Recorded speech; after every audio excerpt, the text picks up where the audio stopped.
Χαίρετε, καλησπέρα σε όλους. Fernando Castillon, Giffard Liquor and Syrups Masterclass. Είναι ηθοποιός και στην βιομηχανία των μπαρ διεθνώς αναγνωρισμένος ως ειδικός τόσο στην ιστορία των bar cocktails, όσο και στις καινοτόμες τεχνικές.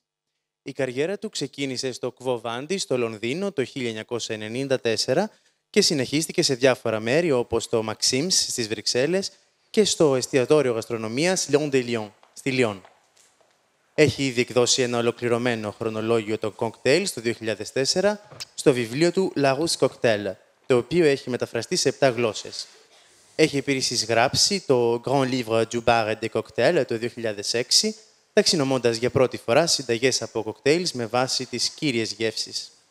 Το 2002 εξέδωσε επίσης ένα πανομοιότυπο βιβλίο κοκτέιλ, το οποίο έχει αρχικά εκδοθεί το 1887 από τον Jerry Thomas. Με συνεχή έρευνα κατάφερε να μεταφέρει την πραγματική τεχνική από τη μοριακή γαστρονομία στα μπαρ του 2005. Μια τάση διεθνώς αναγνωρισμένη ως τις μέρες μας. Ο Fernando Castillon είναι ένας ειδικός που μέσα από ένα αυθεντικό όραμα και φιλοσοφία υπερασπίζεται τις αξίες του επαγγέλματος του bartending. Fernando Castillon. Merci. Hello, everybody. Thank you very much. I'm very happy to be with you. First question, as I don't speak Greek, how many of you understand English? Wow. Better than French, huh? Almost. Okay, that's fantastic. So I will try to be as clear as possible. So, yes, I come here to talk to you about the brand of Giffard, French liquorist. And I will introduce myself about what I do. Oh, we're already one step further. I do it. I don't know if you did it. So I'm a bartender. I started bartending in the mid-90s in London when it was the beginning of the cocktail revival. So I could see how it has grown and being so much matured because London has then influenced the development of many other countries. I'm a historian, drink historian by passion, of course, but by need first. Because when I started bartending, I remember when I bought the first book, and you had 5 stories for one classic cocktail. And that's a little problem in the bar is we hear a lot of anecdotes, and some are possible, some are really crazy, but sometimes they are used to sell well the thing, and it's a kind of marketing already when it goes too far. It's a storytelling, it's a lot about that, but the problem is the truth behind that, sometimes it's hard to find. When something has been said wrong and false during more than 20 years, which happens, a legend becomes true. So today it's even sometimes harder to go back to the original story and to change the things. But for me, mostly what has always been important is to try to identify the classical cocktail in time. So I am not there to break anything, but I have found the first recipe of the dry martini with the right name and right ingredients. So it was in Paris, not in New York. It was in Paris in 1904. I have found, for example, the first recipe of the Presidente in Cuba, right? It's not 1924, the first printed recipe. It's 1915, 9 years earlier. Was the same with the sidecar, Negroni. Many first printed recipes I have found. It was part of my work to bring to our community because many people now are doing cocktail history, and this is good. And we have never seen so many rare books for sale or available. Now many brands are also doing digital libraries, so we really get access to the knowledge easily. Even only with Google Books and archive.com, you can have 50 vintage cocktail books on your computer for free, so it's just on your hands. Author, because, sorry, if you can come back. I wrote the Larousse of Cocktails in 2004, so this is just an experience, and then I've been doing 2 other books. And well, when you try to do a book, a cocktail book, at the beginning is to try to bring something. On 2004, the vintage trend was really at the beginning almost. I mean, in France, the book was in French, and then it was translated in many languages, and I am happy it was also translated in Greek.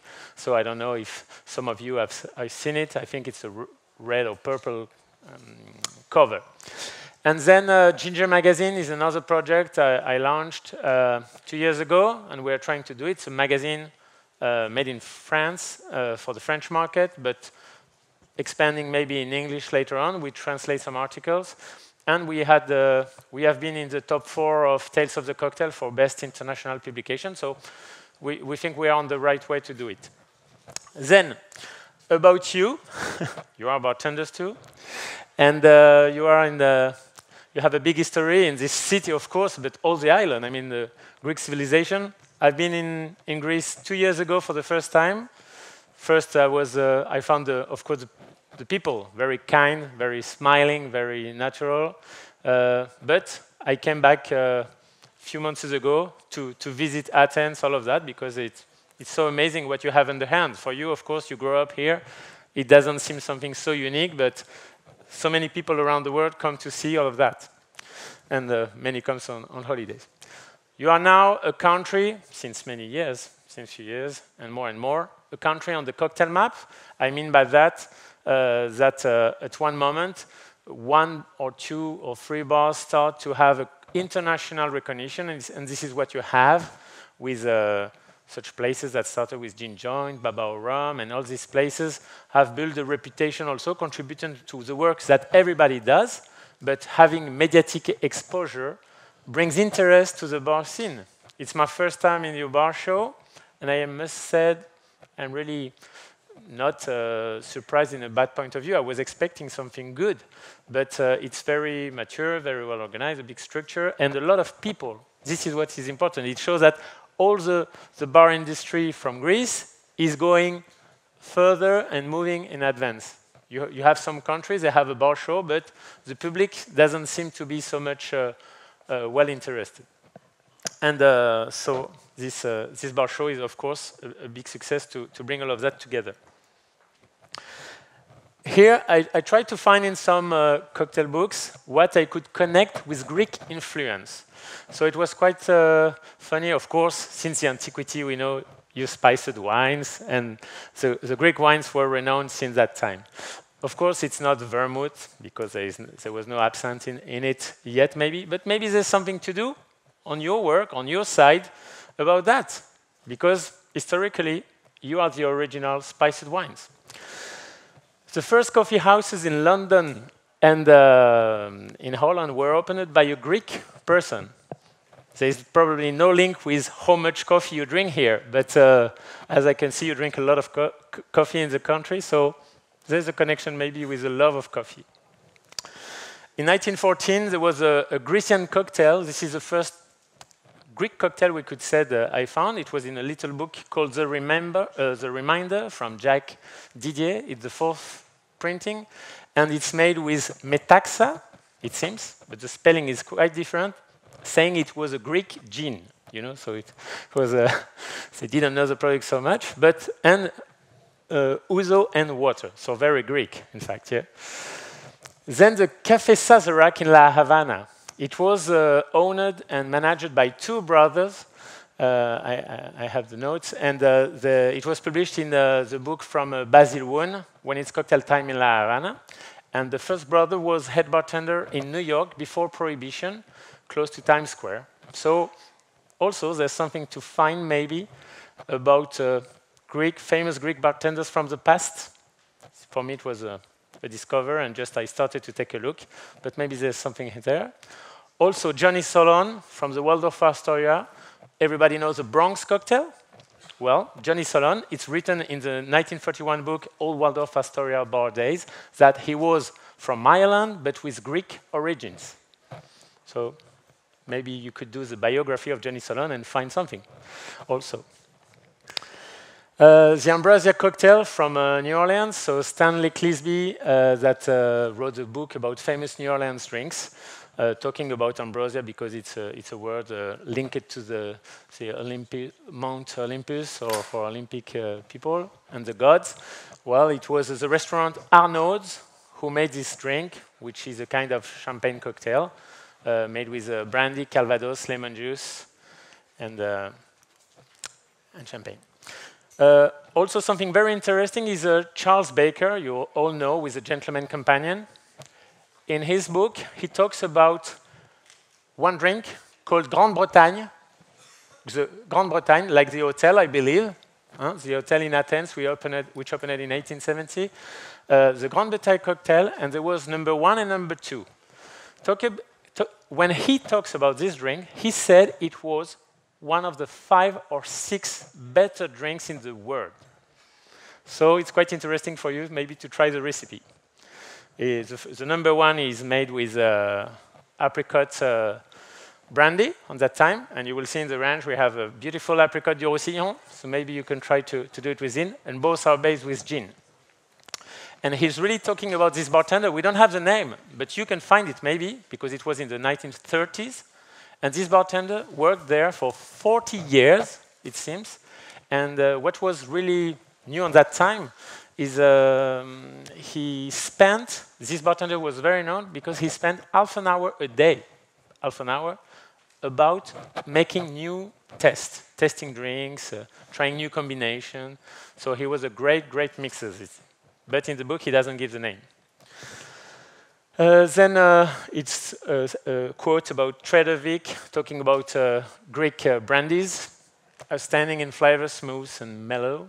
So, you know, any product from France, from England, from Greece could have the potential to become a cocktail ingredient. But what is the only thing that has to happen is one cocktail that comes in a famous cocktail book. It has to be mentioned in a famous cocktail book, and then, as many other writers always inspired from other books, well, that's the way we have classic cocktails that have been taken and retaken, and so on. And we have many French products which are in cocktail books and many which are not, and which are now discovering. And also another Pallas Athena cocktail in 1954. Then not so much more things. There is a 1977 a Greek buck. A buck is made with ginger ale and is based on metaxa. And this book is just interesting because it's someone who was named Stan Jones. He wrote a book, which is not very expensive if you try to find it. In 1977, it has 4,000 cocktails inside. So it's quite impressive. So this is the start of the Greek influence, and today, of course, you are, by giving all of that new things and your new scene and your new approach, you have a good food, and, well, naturally, you are making good drinks. So then, I came to talk about Giffard. So Giffard, few facts about the company.